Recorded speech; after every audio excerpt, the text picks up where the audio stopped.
रत्न की जो कीमत, रत्न का जो मूल्य निर्धारित होता है ना, वो होता है उसकी कांति से, उसकी दीप्ति से, जो उसमें चमक है।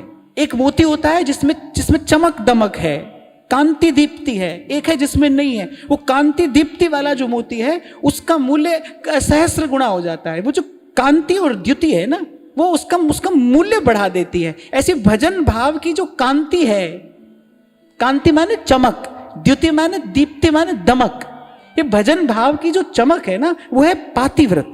टले नहीं, टले नहीं। सुख दुख आते रहेंगे जाते रहेंगे, पर द्वार छाड़ नहीं जाए। सबसे पहले तो इतनी समझ हो, सब द्वारन को छाड़ के आयो तुम्हारे द्वार। पहले तो द्वार पर आने की ये पात्रता अर्जित करे। सब द्वारन को छाड़ के बाह गहे की लाज अस गोविंद दास तुहार। तो शब्द बड़ा प्यारा लगता है मुझे। जन्म कोटि लग रगर हमारी। जब कोई यज्ञ होता है ना तो अग्नि मंथन किया जाता है। कभी कभी बड़ी देर तक अग्नि प्रकट नहीं होती, पर यज्ञ का नियम है कि आप दिया सलाई या दीपक से यज्ञ कुंड में अग्नि प्रज्वलित नहीं कर सकते। अग्नि मंथन से ही अग्नि प्रज्वलित होगी। एक बार रगड़ने पर भी हो सकती है, 100 बार रगड़ने पर भी नहीं होगी, तो 1000 बार रगड़ना पड़ेगा। कह रहे ऐसे ही भोली सखी कह रही है, जन्म कोटि लग रगर हमारी। भाई अब यहां तक आ गए हैं, अब यहां से कहीं नहीं जाना है, अब तो पड़े हैं। जैसे कल कह रहा था ना मैं, तेरी महफिल में किस्मत आजमा कर हम भी देखेंगे।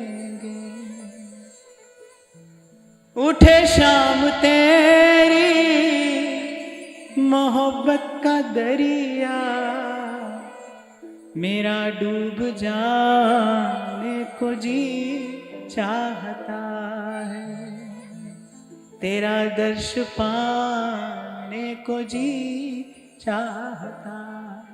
अच्छा, और इस भजन रूपी रत्न की कांति, जिसको मैं चमक कह रहा हूं, वो चमक क्या है? कह रहे प्रियतम से मिलने की जो चाह है ना, वही कांति है, वही चमक है।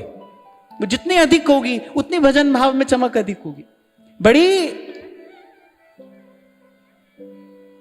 सुंदर व्याख्या शास्त्र देता है कांति क्या होती है। कांति ही मन्मथाप्यायित द्युति। कह रहे वो जो कामना है ना, जब वो बहुत प्रबल हो जाती है, ऐसी प्रियतम से मिलने की जब कामना है, जब वो बहुत प्रबल हो जाती है, या फिर ऐसा कह लो जब वो वेगवान हो जाती है। वेगवान माने जब उसमें वेग होता है, मार्ग में आने वाले सब अवरोधों को हटाती जब वो आगे बढ़ती है, कह रहे उसको कांति कहते हैं। उससे भजन भाव में चमक आती है। और फिर दमक क्या है? कह रहे वही कांति जब अत्यधिक विस्तृत हो जाती है। कांतिरेवाति विस्तीर्णा दीप्ति इत्यभिधीयते। कह रहे वो दीप्ति है, वही दमक बनती है। एक बात तो मानना भाई कि भाई जो चमक दमक वाला रत्न होगा ना, उसी को प्रभु अपने श्रृंगार में धारण करेंगे। ऐसे जब हमारे भजन भाव में ऐसी कांति और ऐसी दीप्ति हो, ऐसी चमक और ऐसी दमक कहां से आएगी? यह आएगी निरंतरता से, सातत्य। जो भोली सखी कह रही हैं, तुम सो रगर जन्म कोटि न लग। और पहले भी हम लोग चर्चा करते ही आए कि भाई निराश नहीं होना, धीरज धरना। किसी की बात आज बनेगी, किसी की कल बनेगी, पर यहां तक आ गए हो तो फिर द्वार छाड़ नहीं जाओ। और द्वार पर आने की योग्यता क्या है? सब द्वारन को छाड़ के